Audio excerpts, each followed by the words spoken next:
then we'll understand our praise. Ukuthi asimbongiswa ukuthi sinemali, asimbongiswa ukuthi kunezinto ezinkulu azenzile. Simbonga ngoba simbonile sithwala. Simbonile hamba nathi. Nala ngahambeki khona sambone hamba nathi. Nala shayeka khona sambone lokho sithwele ngesakhe sakhe. Waze wathembeka uJehova bazalwane. Yebazalwane uJehova uyathembeka. Angazi wena kodwa mina ngimbonile ethembeka kweyami impilo. Mhlawumbe simphethele izandla sithi nje sibonge Nkosi.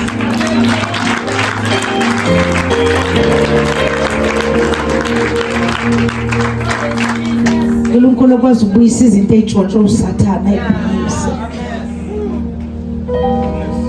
Bazalwane uNkulunkulu esikhuluma ngayo uyakwazi nokurewrite istory sakho.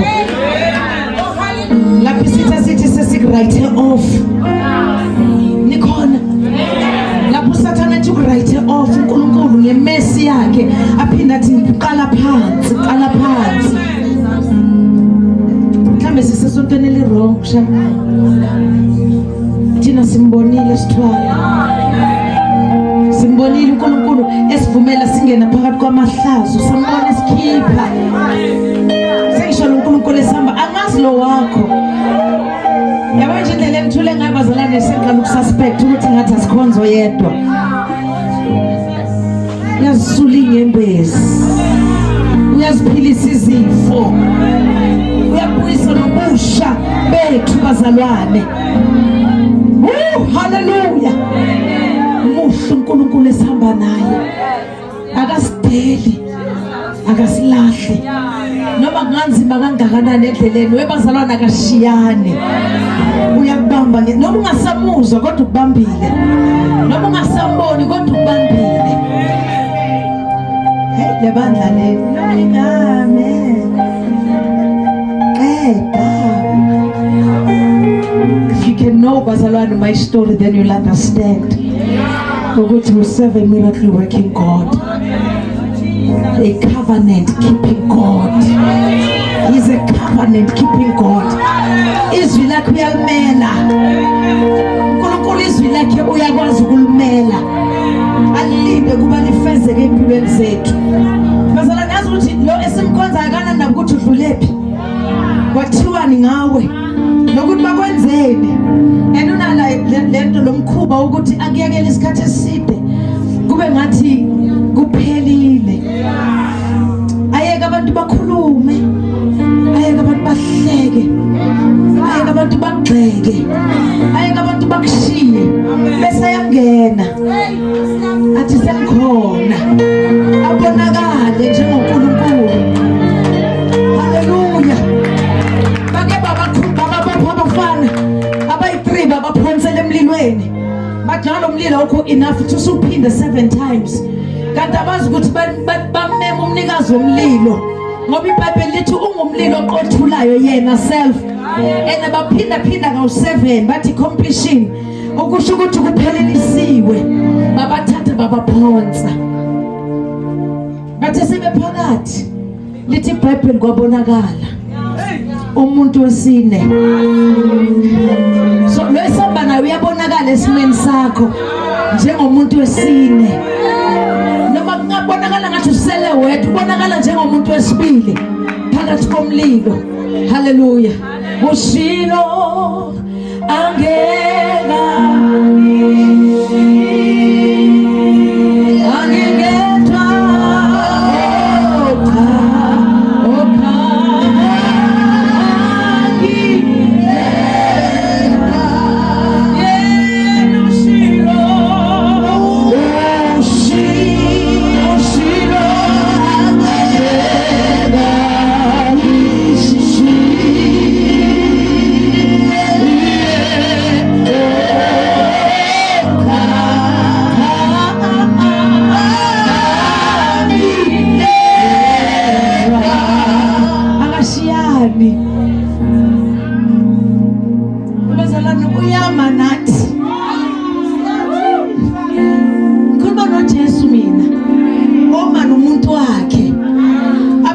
advocate.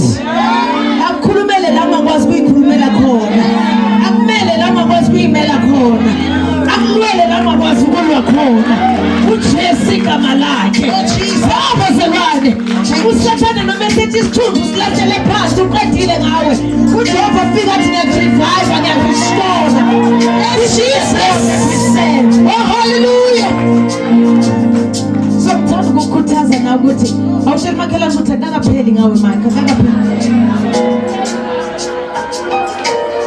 mawuhleli phambi komuntu ongakhulumi shifta lapho lo mzalwane unenkinga loyo bazalwane phinde umtshela ukuthi makhelwane akakapheli mtshela ukuthi uJehova uyaqala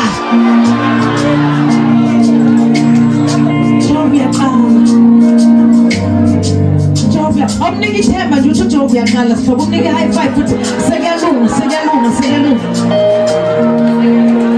phinde umtshela ukuthi kuyahlangana kuyalunga tshela ukuthi akalokukhathazeka relax kuyahlangana enye into engiyithanda ngoNkulunkulu akanandaba neminyaka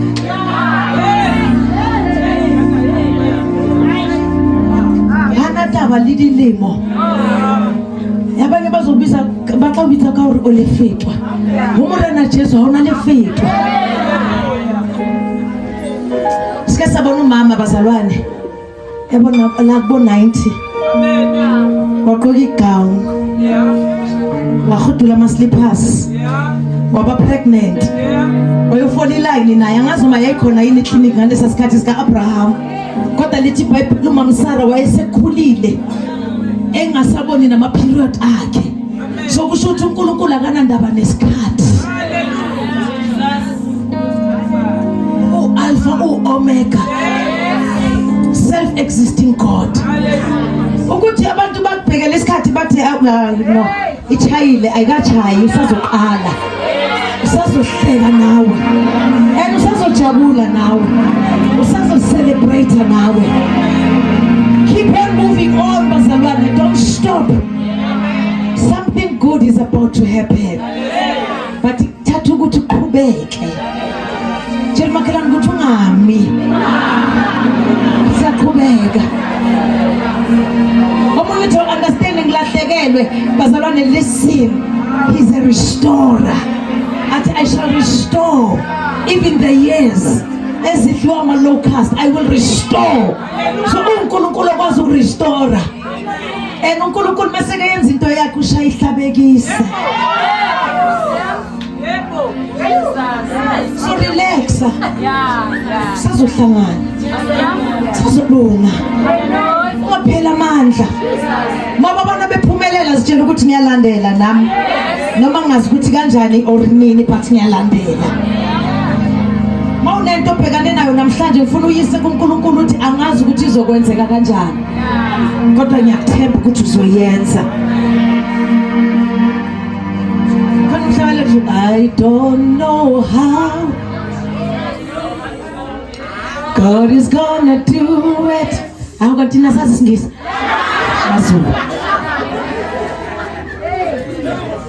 Glory to Jesus. Siyabingelela befundisi bonke, greetings to ibandla lonke. Siyabingelela men of God. Ekameni lika Jesu khani konzingela baba soze wafika. Amen. Hallelujah. And greetings kubazalwane baseRegeto ngibona sisikidiboni ngibona uMangibiji ngiyababona bonke bazalwane ngiyabona nobasasukuma sibonare hallelujah glory to Jesus bahamba nomfundisi uOtwang bazalwane hallelujah sibashayela izandla egameni lika Jesu mhlambe before ngiqhubeka ngizocela nje ukuthi sisukume samukele umfundisi uOtwang abe nje nezwi elincane egameni likaMatha bayakhumbula baba bakhumbula ngeGood Friday hallelujah come on bazalwane we can do better celebrate the man of God hallelujah praise the Lord oh what a wonderful God we have what a wonderful Lord we serve. There's no one like him. He is He is always there for us. He will never leave us nor forsake us. We are grateful today that we are here in the presence of the Lord. Hallelujah. Where could we be if it was not for the Lord? Uma ebengekho phakathi kwethu besingayaphi na ngoba uma yena ekhona yonke into ikhona. All things are possible when he's there. So therefore we fear nothing. We fear no evil because our Lord is with us. So sambonga uNkulunkulu kakhulu bazalwane.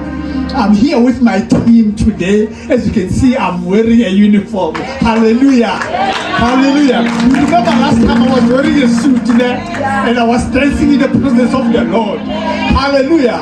Just like David when he was dancing in the presence of the Lord. Hallelujah. So I'm with my team today. I will try to conserve myself. Hallelujah. And greet our Umamu Vici and the rest of the team as the executive and all the other members of the ghetto. Could you please stand up, guys? Let them see you. Hallelujah. Yes, hallelujah, hallelujah. Praise the Lord, hallelujah. Thank you very much. We've been walking into all different churches. All different churches. Hallelujah. Sizokhuluma about what the ghetto is all about. Jesus. Amen. What the ghetto is all about. So you need to understand. I know when I was here in Paseka, I said something, isn't it? Yes. But I'm not going to say it today. Somebody has to say it. Done it. Hallelujah. Yeah. So we're going to speak very shortly about what is the ghetto. What is the ghetto all about? Ibuya the ghetto, ne? And then somebody, the second person is what are we here for? Re tlile for eng mona re tlisitse eng mona se eng apa agit. So therefore I'm not going to waste much of your time because I can see we are in the presence of the Lord, so we want to worship the Lord so much. So without much ado, Mema VG, our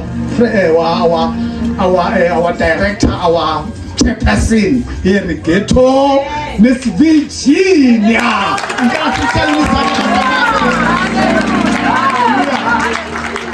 After that, all the members, please come to the fourth as we support her. And Mr. Chauke will speak about the purpose why we are here. Yeah, Mr. Chauke.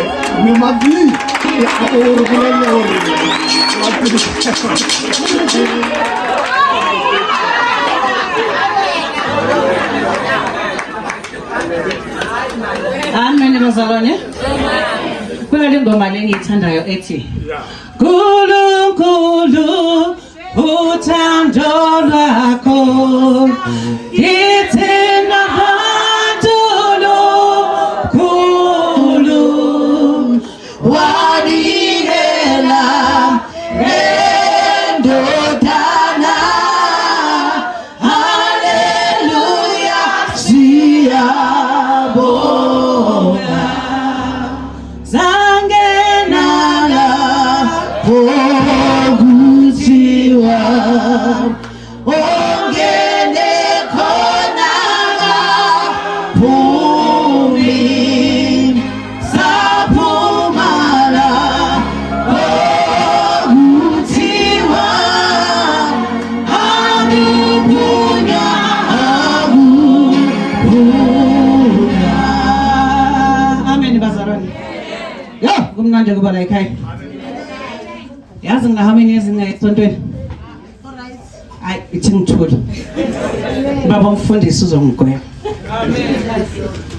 But it's been years bazalwane.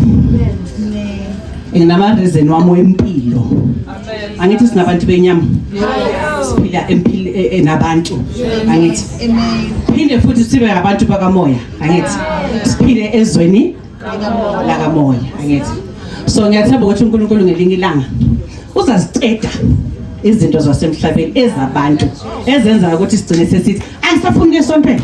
Abomama besonto banje, abobaba besonto banje, banje sini criticizer like nobody's business party. Ukhohlwe ukuthi mawukhomba umunye engakho imini ikhombe wena. Ngiyaxolisa bazalwane angizelanga lonke. Baba mfundisi ngiyaxolisa kakhulu. Ngithanda ukubingelela ibandla lonke. Ngibingelele ubaba la ekhaya. Ngibingelele umama, ngibingelele itulo ngokulandelana kwazo, ngibingelele ibandla, ngibingelele amabheketho amahle engihamba nawo. Siyinhlangano yama association yala ekhaya based at Lihaye. Office lethu ilapha ngase library eNzansi opposite library. There's a blue container enale sign ebhalwe Reggaeto. Reggaeto it's been established in 2014. So manje sena 11 years in the industry. It's a fully registered association etwala abantwana. So according to demarcation yase South, it starts from Elands until Orange Farm. Reggaeto stands for Region G, Educational Transport Operators, of which I think kubalulekile ukuthi masingabazali sihambise abantwana ngeimoto ezineyitika angithi ne ezithwala abantwana ngoba ziyenzeka izinto lema transporting bantu enkosi. Ziyenzeka abantwana bayatshontshwa, abantwana baya rape abo driver, abantwana ama accident, imoto azikho emgwaqweni, abantu abanama license, yonke lento yenzeka angithi ne. So I think ukuthi kubalekile ukuthi mawufulela umntwana wakho i-transport uzomthwala umfake emotweni okuthi i-under inhlangano ethize noma ngasi Reggaeto, but iReggaeto yiyo eyala ekhaya. It's a registered association eyaseli higher based in Lihaye angithi ne. Size lana ke namhlanje sihamba sicela imithandazo kubazalwane ukuthi bantu sicanike nisincede njengoba singabazali balabantwana. Immediately masibathatha lapha egate ngithi pop pop dana phuma angene emotweni, so kuyi responsibility yami until ngize ngimbuyise noma ngabe ngimbuyisa ngo6 or ilanga elilandelayo, but it's my responsibility as an operator. So siba abomama balabantwana, siba abobaba balabantwana angithi ne. And fanele sidile nabo bonke banjalo. You can imagine ngitransport abantwana abayi20 transporting coming from different families, coming from different backgrounds. Then you find ukuthi omunye uyathukana, omunye bantu uzibuyele esontweni ulungile, omunye uyatrapa, omunye wenzani. I have to accommodate bonke labo bantwana lapho. And ngikwazi ukuthi at the end of the day bonke labo bantwana labo abami, and baba happy bonke ngendlela efanayo, ngingakhethi iphela emasini ngithi lo ngimthanda kakhulu lona angimthandi, fuze ukuthi ngibathande bonke ngoba labantwana abami angithi. So i-reason enza ukuthi sibe la namhlanje sihamba siyavakasha yonke indawo ukuthi sicela imithandazo yabazalwane ukuthi bantu sithandazise labantwana ama future leaders wethu langa. Mhlambe nje ipresident yophuma la eLihaye ngelinye ilanga kwazi bani, akekho umuntu owaziyo angithi. Mhlambe kubo bona labantwana esiba transportayo, only God knows angithi. So sicela imithandazo ukuthi nisibambiseni bantu leli jogo esilithwele linzima abantwana bakethu linzima. Abanye abazali banokuzenza i-daring but hayi ngizositransportela umntana. Ayipheli nenyanga athi yes singikhathela ngisakhona ngoba it's one of the toughest job ezikhona ukuthatha irresponsibility ngomntana womuntu. Anything eyenzakalayo bazobheka mina bazalwane angithi ne. So ufanele ngempela uJehova ngithi mangiphuma ngingene emva kwaleso steering ngithi sekunguwe manje o in charge, sekunguwe manje ozobagada labantwana, sekunguwe manje ozogada le moto, ngaphandle kwakho angisilutho. So sithi sicele bazalwane ukuthi sicane sibambiseni lo mthwalo. I know ukuthi mangubamba ngeyi1 kwesisikhathi ungantenga uke uthi ufike bathini sififo sakayikai singithi kancane, but masibambisene sisonke singabazalwane everything is possible angithi ne. Siyovula la kungavuleki khona, singene la kungangeneki khona angithi. Ngiyabonga abazalwane. Ngakhuluma kushona ilanga ngicela ukunikeza obaba uChauke asicedelele indaba. Ngiyabonga baba. Hallelujah. Hallelujah. Ngiyanibingelela nonke ngegama lenkosi Jesu. Amen. La khulumayo baba Chauke part of Reggaeto. Chairperson wam have started what we are here for. Hallelujah. She mentioned what we are here for. Let me tell you this, children of God, that it's hard, transporting children which are more than 30 maybe with the different behaviors, and you have to nurse them according to the different behaviors. And abazali balabantwana, they are also expecting you to nurse their children first. If umntwana complain umzala athi umntwana ame kuna, and you as a driver you have responsibility of many, you are trying your best to nurse them. But we have looked beyond that. There are things that we cannot do it by our own. if anything is beyond the power of a man, it needs a spirit to deal with the spirit. That is why we've decided that no. Now we go to churches. Churches must put in a hand here. We need an assistance of God. Where can we connect this? Only God that is living. And that is why we came to this church. To look for a help. To pray for our children. Our chairperson was saying that there are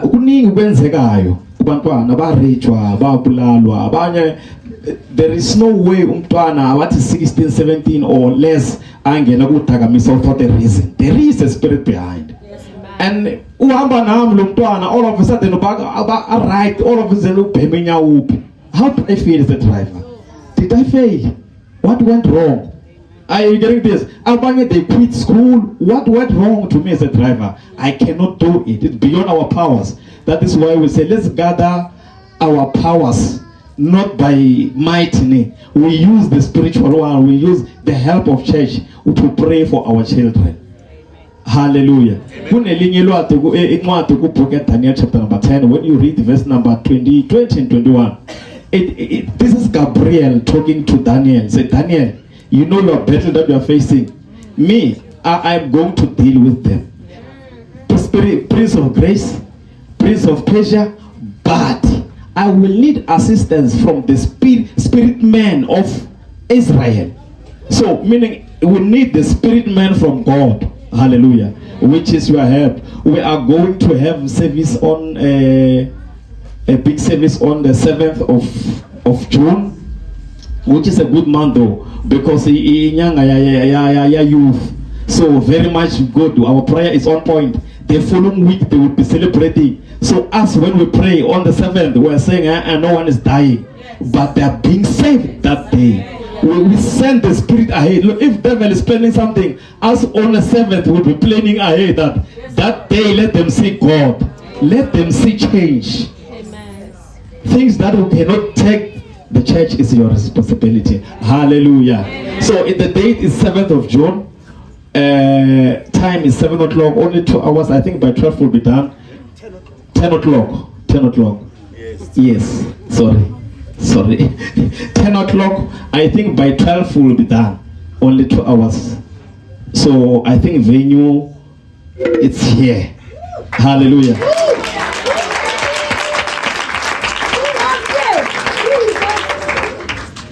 It's a good choice. We know it's a good choice. Hallelujah. We chose to be here at home because we need your support. We need your prayers. Without your prayers, we won't make it. So from today, we're saying, let's pray for that day. Let's pray for our children. Help us to pray for the children who are caring each and every day. Amen. Amen. No, before I sit down or give that word one, ngibone tate otwana abambele stand ulingena ngathi hayi ngoba lo nami ngizosibamba. Hallelujah. Ngizosibamba listen this. Hallelujah. I'm just joking. Voice ayekho. I'm just excited. Hallelujah. Ngilingena ngazohlabelela. May God bless you. Amen.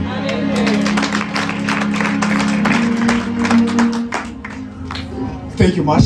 Thank you very much, Apostle. Thank you for this opportunity and for this privilege. May the Lord teach you. Bless you.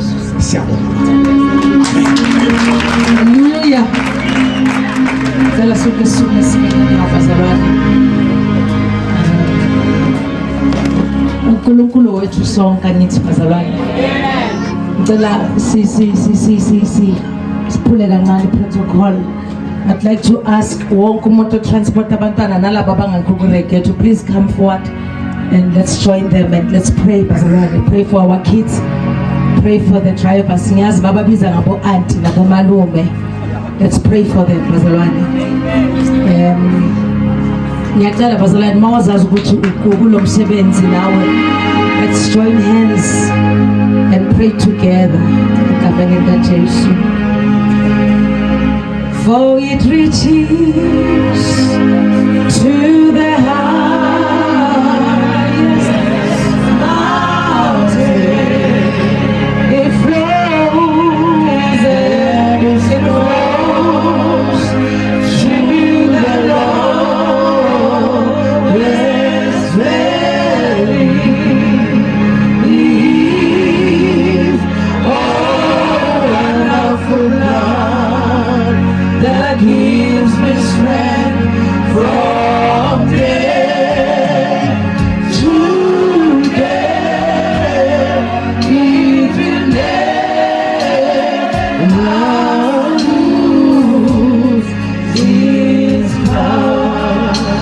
join izandla zonke nangaphambili as we pray. Father, we give you the praise and honor. Uthembekile Nkosi, akukho okungenzeki kuwe. Naba bantwana bakho Jehova bangene kulo msebenzi wokusithwalela abantwana. Siyathandaza uNkulunkulu ethongqele nonamandla onke babusise. Kube kubanikeza ukuhlakanipha, banikeze nenhliziyo yokubekezela. Siyazi umsebenzi abawenzayo ukhuluma. Baphe jonke uthando ey'nhliziyweni zabo ukuthi baqhubeke simakade sezulu babathanda abantwana. Moyengcwele babusise each and every one of them. We pray even for their cars. uNkulunkulu ethwena amandla onke siyazikhava iy'moto zabo ngegazi likaJesu. No weapon formed against their cars, oh Father, that shall prosper. Ngegama elinamandla kaJesu, akunamoya wokuthakatha, akunamoya wamadimoni, akunamoya kaSathane ozongena naphakathi kwabo ubhidlize nenhlangano yabo ngegama likaJesu. Bafihle ubusuku nemini, bafihle besawenza lo msebenzi, benze uNkulunkulu ethongqwele baphumelelise. Isandla sakho sesibusiso masihlale phezu kwamakhanda abo, sihlale phakathi kwamakhaya abo. Ubathwale uNkulunkulu ethona amandla onke, bangashoti ngalutho, benze lokuhle. Bababona nalabantwana babathwala everyday, baphumelela ngelinye ilanga, baba abantu abakhulu empilweni ngegama elinamandla likaKristu Jesu inkosi. Dala lensindiso yethu siyakwethemba, simile ngoba siyakwazi ukuthi akukho okungenzeki kuwe, akukho okukuhlulayo. Qhubeka njalo uNkulunkulu ethongqwele, ubathwale ubabusise, ubavikele uNkulunkulu ethongqwele. Akhona yedwa umntwana ababatransportayo ozoreyishwa, akhona yedwa umntwana ozoba involved, my Father Jehovah, kwi-human trafficking ngegama elinamandla likaKristu Jesu inkosi. Sithandazela Nkosi yamakhosi iy'moto zabo ukuthi zingabi involved, my Father, kuma-accidents ngegama likaJesu. Bungatshontshwa nelodwa in Jesus mighty name. Siyasifihla ngegazi lakho Father. We declare Psalms 91 phezu kwey'moto zabo, phezu kwamakhaya abo, naphezu komsebenzi wabo, naphezu kwawo wonke Jehova uNkulunkulu ethona amandla onke. Among association, my God, in Jesus Christ's mighty name, Father, we have prayed and we believe in Jesus' name. And somebody shout amen. Somebody shout amen. Somebody shout hallelujah. Yazi ngiyambonga uNkulunkulu bazalwane eThesalonike. Ngiyambonga uNkulunkulu ubufakazi bami. Ngibonga ukuthi uNkulunkulu usithele sisikidiboni eBethel namhlanje.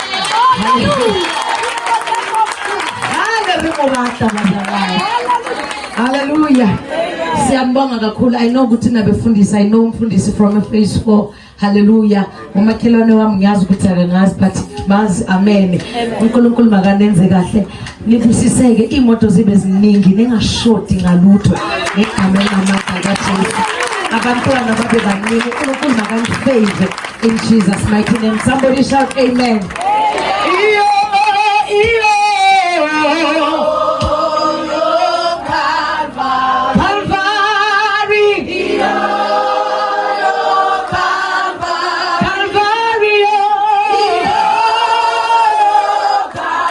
Calvary,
bazalwane. Uma Mthoke sekafikile la ngebhasikidi. So ngiyacela mawazi ukuthi uyakweleta sondele nje. Ngayo la ngoma bazalwane. ICalvary bazalwane sanikelelwa ngendodana. Amen. So nawe ngathi ungabheka la kuPurple khona nala kuRed khona. Amen. Iyo Calvary.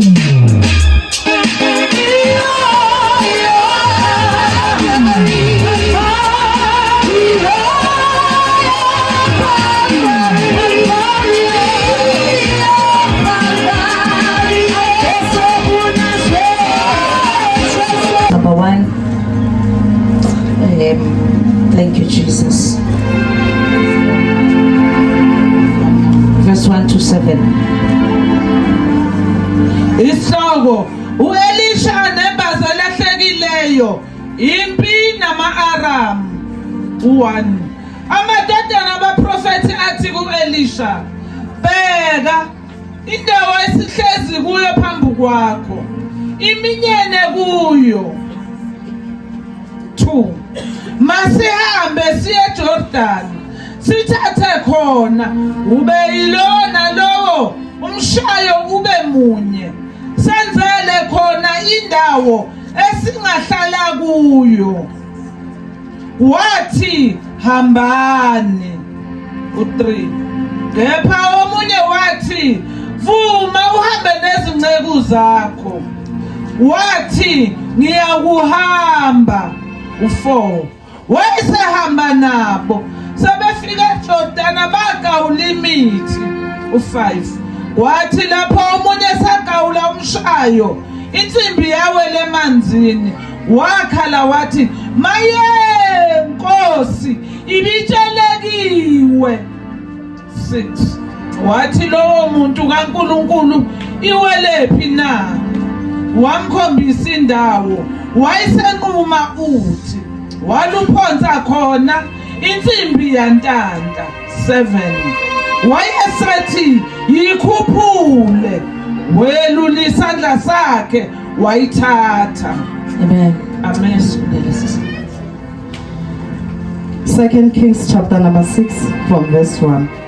And the sons of the prophet said to Elisha, see now, the place where we dwell with you is too small for us. Please let us go to the Jordan, and let every man take a beam from there, and let us make there a place where we may dwell. So he answered, go. Then one said, please consent to go with your servants. And he answered, I will go. So he went with them, and when they came to the Jordan, they cut down trees. But as one was cutting down a tree, the iron axe head fell into the water. And he cried out and said, alas, master, for it was borrowed. So the man of God said, where did it fall? And he showed him the place. So he cut off a stick and threw it in there, and he made the iron float. Therefore he said, pick it up for yourself. So he reached out his hand and took it. Amen. Siyabonga Nkosi izwi lakho leli, sicela ukuthi ubusise egameni namandla kaJesu Kristu Inkosi. Amen. Kafushane nje bazalwane, amadoda, the sons of the prophets, bakhuluma noElisha ukuthi le ndawo esikuyo manje siyincane, sifuna uku-extenda indawo, but manje kufanele ukuthi sisuke la sihambe siyogawula ihlahla ukuze sizokwazi ukuthola imaterial ukubuya sizokwakha. Kanti phakathi kwabo khona umuntu ophethe imbazo ayibolekiwe. Lithi iBhayibheli the time besebenza esakhatha, because the man was busy. Lithi the iron head fell into the water, and he cried out and said, alas, master, for it was borrowed. Verse number 6 says, so the man of God said, where did it fall? Namhlanje ngathi singama la ku verse 6. Sonke sivuka ekuseni every Sunday sithi sizothandaza. sizokwenza umsebenzi kaNkulunkulu, sizokhonza. Siyamthanda futhi uNkulunkulu, kodwa kuyingozi ukuqhubeka endleleni kanti imbazo ayisekho. Mangabe imbazo ingasekho kusho ukuthi lento le bekufanele ukuthi uyenze awusayenzi kahle, noma ungathi uyenza kodwa ayisenzeki kahle ngoba kunento ekulahlekele. Kuyingozi bazalwane ukuqhubeka endleleni noma ngomsebenzi kaNkulunkulu uzizwa na ukuthi ngiyaqhubeka kodwa ikhona into engasekho right kimi. Yila sithola khona ukuthi singabefundisi sikhuluma intshumayelo ezinezilonda ngoba ikhona into elahlekile kimi as a pastor. Every time mangishumayela ngikhuluma bitterness. Every time when mawushare ukapha abantu. Every time mawushare you're trying to prove a point. Because umoya engcwele akasazwakala usamuzwa ngisho sekukhuza. Ikhona lento esikulahlekele kodwa uyaqhubeka uyakhonza. Awugcini ngokukhonza uyaseva nasebandleni. Careful bazalwane. Singakuvumeli ukuhamba endleleni. Siqhubeke sikhonze and sifuna nokuhlabelela. Sifuna nokufundiswa. Sifuna nokumala phambili sishumayele. Kanti kunento esilahlekele. Ngizothi kuwe namhlanje sithini alas master. Ngilahlekelwe. And bazalwane, you don't have to wait for somebody to tell you. Mawumntwana kaNkulunkulu sonke sinomoya engcwele. Uyazizwa manje masengasahambi kahle. Ukuthi hayi man ngiyayenza lento kodwa manje ngathi sekugcwele unontobeko kulento. Lento sekugcwele ngonontobeko. Noma ngishumayela, do you know bazalwane, every time when we make mistakes la phambili, first thing mawungena endlini mawuthi uyathandaza uNkulunkulu speaks to you about the things ezirong ozenzile. Unless wena ivoice owayicina. Ithe noma sithi you cannot continue. Imagine ukuthi bangakho abantu abalimalayo, bangakho abantu abafayo spiritually because kunento ekulahlekele. Enjalo mawuthi uzama ukuzoba wena kahle hloso umuntu ongazathi uyaperforma. Kuba nesikhathi. Asiyeke lento yokufuna ukuqhuba isikhathi bazalwane. Asikisa ngiphathanga ntshumayelo namhlanje noamen omningi. Bathi ngifuna sikhuzana. That is why masabe fundisa uzobona ngelila ngashumayeli. Ubone kufika uPastor T Africa shumayeli. Ngoba usuke uza ukuthi akusahambeki ikhona lento ekufanele ukuthi ngiyibambe ngiyithola ukuze ngikwazi ukuqhubeka nomsebenzi kaNkulunkulu. Kunendoda eke yahamba nentombazane eshada. Uthe esemshadile uDelilah bamgunda inwele. Kanti secret yamandla ilapha ekhanda lakhe. Afika amaFilisti bazalwane. Ubhuti wafuna ukuperforma lento ajwayele ukuyenza. Kwasho ukuthi ngalelo langa akwenzeki. Asingafuni ukwenza izinto noma sesingasamuzwa. Lost to me. No bazalwane. I remember some years back, some years ago, I think 12, 13, 14 years. To those who know, I once was attacked by the spirits, the gatekeeper yala.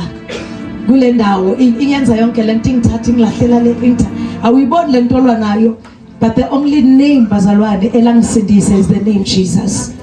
Ulwe nento ungayibona ikuthatha ikuphonsele ikudonse ingene phakathi kwempahla ikususe la ulele khona salwa impi. I don't know for how long with the gatekeeper yala and nama devil worshippers. Ngalobo busuku bazalwane, okay, uNkulunkulu wangitshela ukuthi this is what you need to do. Lento ifike kanje, lento yenzeke kanje, and this is what is going to happen after lempi len. But ithi ngitshela iqiniso, after leyo battle yalobo busuku impilo yamazange iziphinde ifane. I remember the following day, bekuyi Thursday, inkonzo yabomama izoza endlini. Ngiyabangena angikabatsheli next ngiyathandaza kodwa ngiyazizwa ukuthi ayikho lento engenzayo, ngathekiwe. ngithi ngiyalibiza igama likaJesu angazi kube ngathi khona nje into wrong engenzayo umkhuleko ngizwe ukuthi ngiyathandaza kodwa kanti kunomuntu onamakhala kamoya engcwele. My pastor at that time umamfundisi umkwena, and she said no bazalwane hari misenganyani, something is not right. And then ampitha kalibitso lele mamsimangmang lele angithi nalazi bazalwane masimangmang, what's wrong? And then ngaqala ngarelate ukuthi this is what transpired ebusuku. I was in a battle ngalwa nalento ngalwa and uNkulunkulu ngibonisa ukuthi ingene kanjani kwenzakalani. And uyasho okay sathandaza mina bazalwane naku kwamele ukuthi ngisubmit phansi kwamama ukuthi mabangikhulekele ukuze lo moya, because I did not want to continue ngikhuza amadimoni kanti ngilimele kwamina. Labo bantu abahamba nge-deliverance and healing bazalwane, they will know ukuthi that's not an easy thing. Ministry yakhona ibhlungu kakhulu, because sometimes you pray for people and deliver them, eminye yalo mimoya izobuya ebusuku izohlasela wena.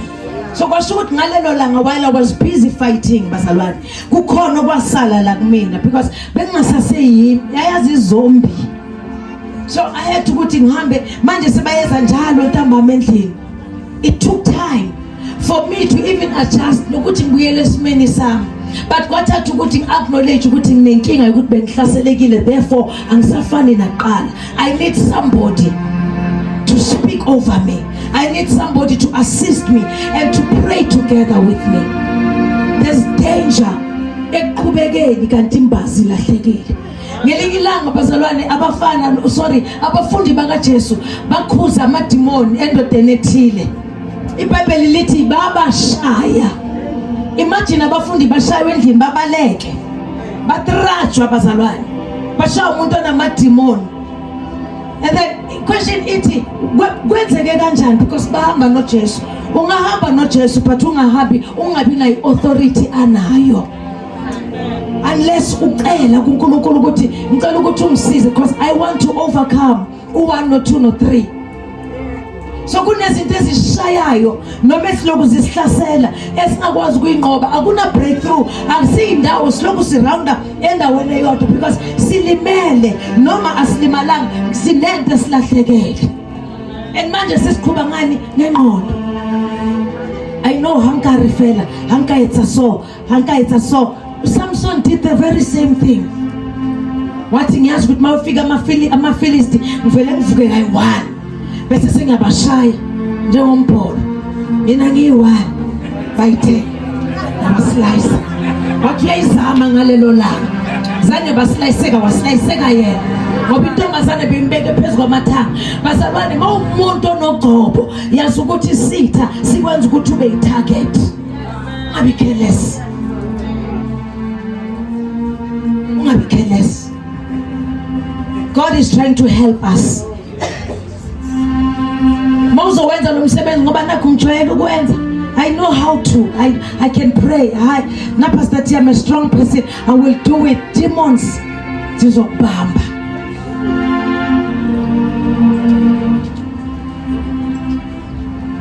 Alas, Master, it was borrowed. And this prophet uyeza uthi iwele kuphi? Mkhombise la iwele khona. Namhlanje ngathi singabuyela emuva bazalwane. Sekele kuzenza strong nala ngamela ukuthi sibe strong khona. Sekele kuzenza holy nala ngamela ukuthi sizenze holy khona. And go back and say uNkulunkulu iwele la lento. At Revelations chapter number 2. Ngiyalwazi uthando lakho laqala. Ngiyayazi imisebenzi yakho. You cannot fool me. I know you. What went wrong? Ati go back to your first love. Because ngiyabona uyangikhonza kodwa nginezinto ezithile ngawe engingasakuboni uzenza. Namhlanje bazalwane ngifuna nje sizicheke thina sikhombe umuntu. Awuthi lifanele bane lakho elami ukuthi hey mara uNkulunkulu vele khona la iwe khona. And you know, the minute you discover ukuthi nayi lento la ilahleke khona uNkulunkulu ekusize ngoba lithi iBhayibheli wathi ithathe ngoba yena wathatha wenza nje umangalisa miracle lithi walahlela nje stick and then insimbi yakhuphuka yaza phezulu wayithatha. I'm not preaching today bazalwane but ngiyafundisa nje. Akuqhubekeki mawulahlekelwe. Kusho ukuthi ngiyacabanga bebelokhu beshaya abanye naye lokho ezama ukushaya but manje kwasho ukuthi sephethe nje umphini nje kuphela. Bangakhabazalana isikhonza nabo namhlanje sesiphethe umphini. Demons whenever wisiqala sivula umlomo ayahleka athi ha benzani ke lapho. Ngoba nembazo kade yalahleka kule bandla. Sibuyele emuva. Sibuyele emuva. If usifuna ukubona siqhubeka siya phambili, let's go back asicheke. Hayi man kulahleke kuphi? Let's go back to our first love. Let's go back. Asibuyele. Singafuna ukuzenza izinto engathi zi-strong. Oluzenza ngathi uyakwazi konke. Abanye sitsele ngoba kunama mistakes sesawayenza. Ama mistakes mawenzile bazalwane, there's the blood of Jesus esahlanzwa ngale lisithethelelayo, but acknowledge ukuthi I've done something engekho right phambi kwakho. Psalms chapter number 51, uDavid mangabe ekhuluma do not remove your spirit away from me. Athi ngikhali ngiyakubona konke but ngiyacela ungawususi umoya wakho kimi. Bangakhabazalane namhlanje uthulile ukhona kodwa uthulile.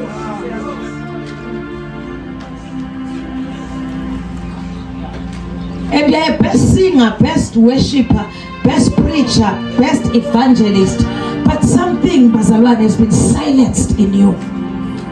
Okusho ene mangabe sekuthulela umoya noma sekuphelela amandla noma sekulahlekele lembazo noma ungaze uzame kangakanani.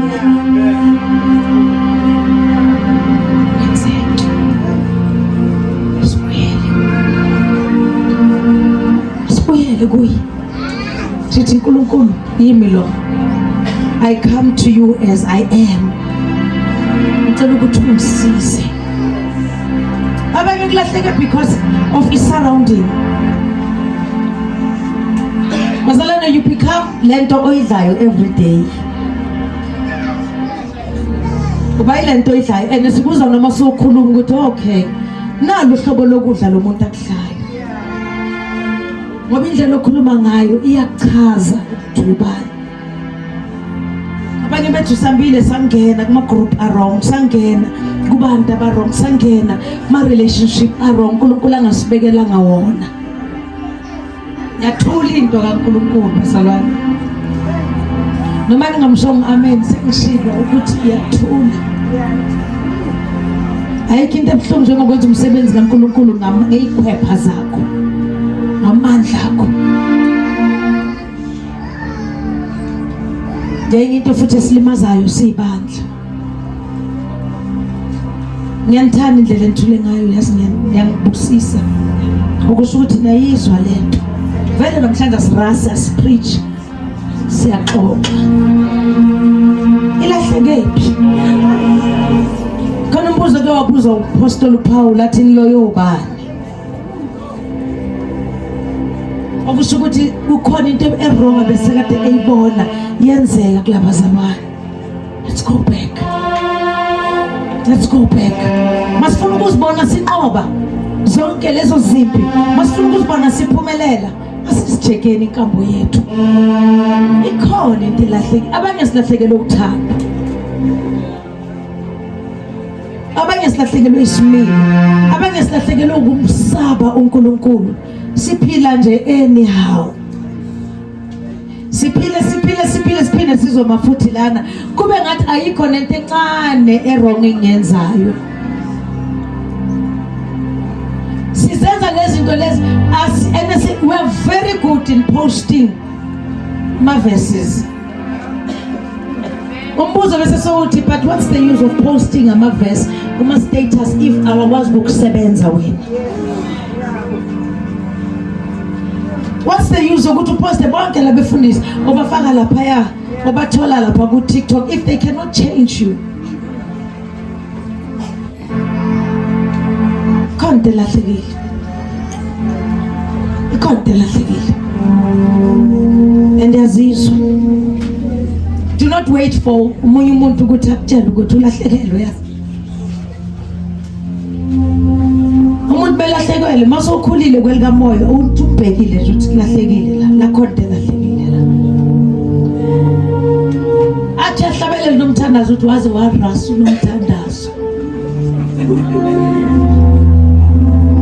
Athi ngizobuya ngesikhathi sobufakazi uyarasa usisi. Ngoba iworship akusho ukuthi fanele ube ne voice emnandi. Noma ingabheda kanjani kodwa manje inogcobo nobukhona kaNkulunkulu iyawenza umsebenzi lathi.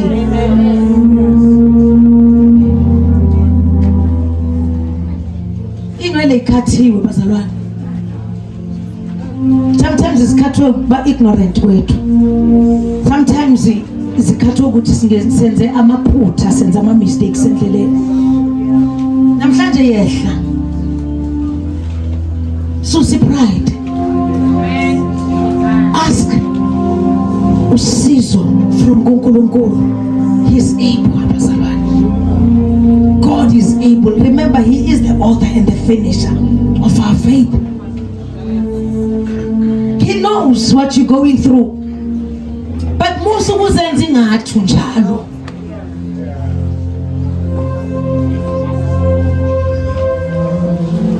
Senze ngathi hey man ngathi perform. Relax. Go to your corner. Ask the elders esontweni to assist you. Abanye bethu sibanjwe izinto esayikhuluma kanti zisilethele iqalekiso.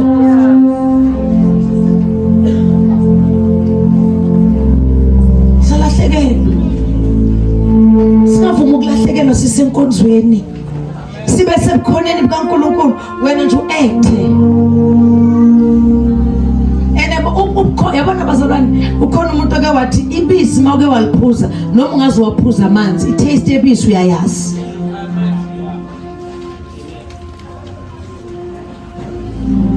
Kunomuntu othi uNkulunkulu bengihlezi ngimuzwa ngizwa ukuthi manje noma ngithandaza ukukhona bakhe ngiyabuzwa amandla akhe ngiyawezwa but khona manje sesiqhuba nje isikhathi.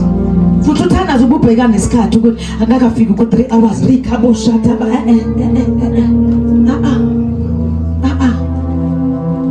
Moses uke wathi ngelinye ilanga if ukhona bakabahamba abukho phakathi kwethu asindawo. Nawe namhlanje rema. Iba lenkani uthi uNkulunkulu angikwazi ukuqhubeka kanje. Angikwazi ukuqhubeka ngikhonze kanje. Khonza uNkulunkulu ngengqondo. Abanye simkhonzisa ukuthi sazi ama scriptures. We know how to quote ama scriptures but it's not esilahlekile. Noma so washo mawungakwazi ukukusiza mntana sekhaya forget ukuthi azokwazi ukungisiza nami. Izwi kaNkulunkulu aliqale liphule wena qala lidile nawe qala.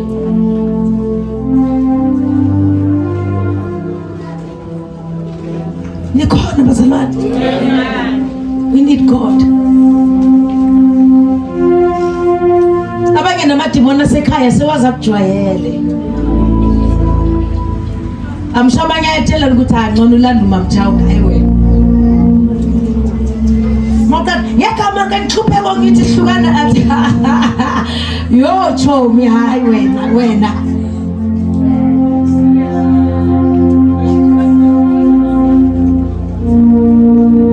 La ndlela bazalwane we work out our own salvation with fear and trembling.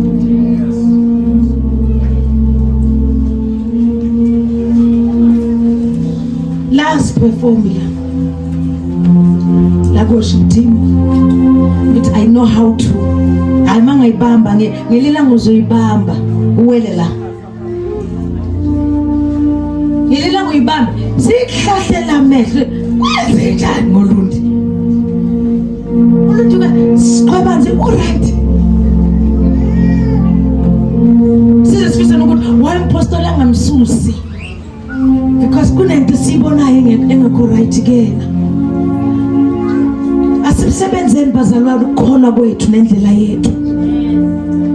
Asingaphilini careless sithemba ukuthi siyazi uNkulunkulu ukuthi uzosithethelela. Yesu uzosithethelela but yenza kahle.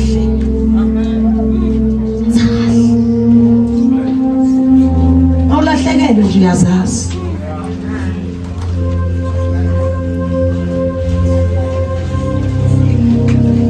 Abanye masingabuza ukuthi bagcinene nikulivula nje iBhayibheli alifunda. Awunane inkinga ke wena. Utshontshelwe nje ukuthi ukwazi ukufocus nje ukwazi ukufunda izwi loNkulunkulu. Alisafundeki. Masithandaza iperformance.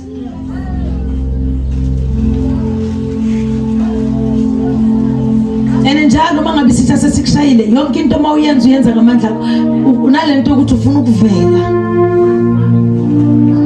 ufuna ukubonakala, ufuna ukuvela, ufuna ukuzwakala. Bantwana basekhaya no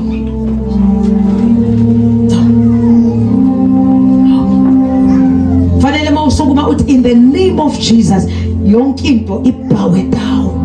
Because kukhuluma umuntu we-authority namandla. But imagine uthi uyakwenza lokho bese ngathi and then ngelinye ilanga amalenta kuyabuza athi Paul we know, Jesus we know. Ubani wena? Who are you?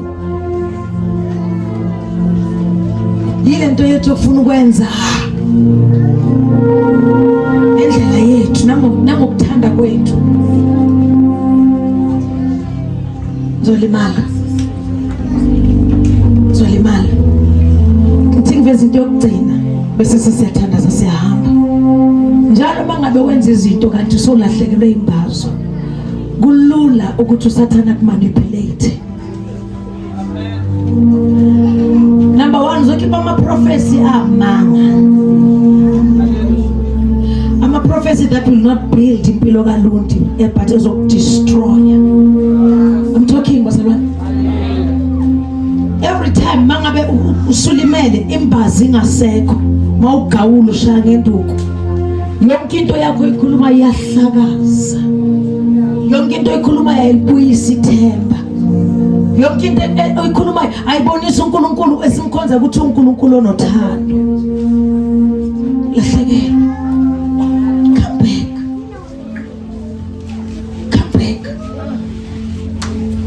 Namangilahlekelwe la baningi abazongizwa bahamba ngamoya ukuthi hayi man uyashumela kodwa man lahleke something lapha. Ungafuni ukuthi ube yithulusi likaSathane esontweni,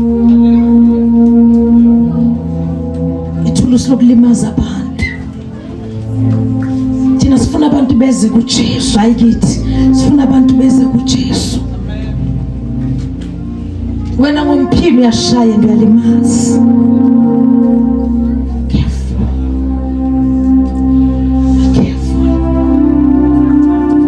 And masawushayekile ulahlekele yonke into ephuma emlonyeni ipoison. Ngoba kusenazwa ngithi bazalwane, akusenasambulo. Uluntu into ayikhulumayo nje poison. This is the church of God. This is the church of God. Asenze intando kaNkulunkulu. Asenze intando yakhe. Sukumeni bazalwane. uNkulunkulu namhlanje uyabuza ukuthi ilahlekephi. Ilahlekephi baso? Iwelephi? Iwelephi? Abanye wile ngoba sihlulekile ukuthethelela. And yet siyafuna ukuba la kwi-front empini kaNkulunkulu. But uNkulunkulu akuthelile ukuthi if you cannot forgive then awukwazi ukuba i-warrior. Learn to listen to the Spirit of God. Siyafuna ukuba lapha kwi-front and do things bazalwane.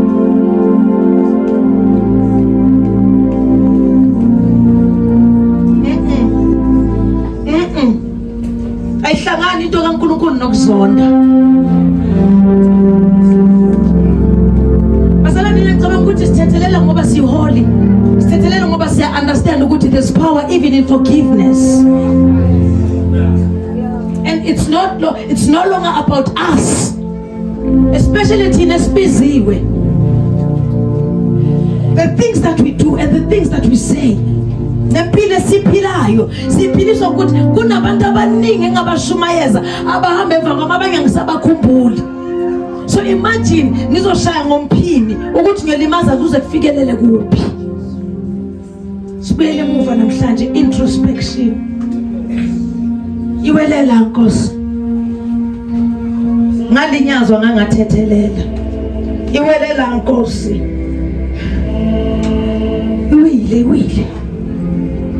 iwile imbazo, imbazi iwile. Sivala amehlo basabani.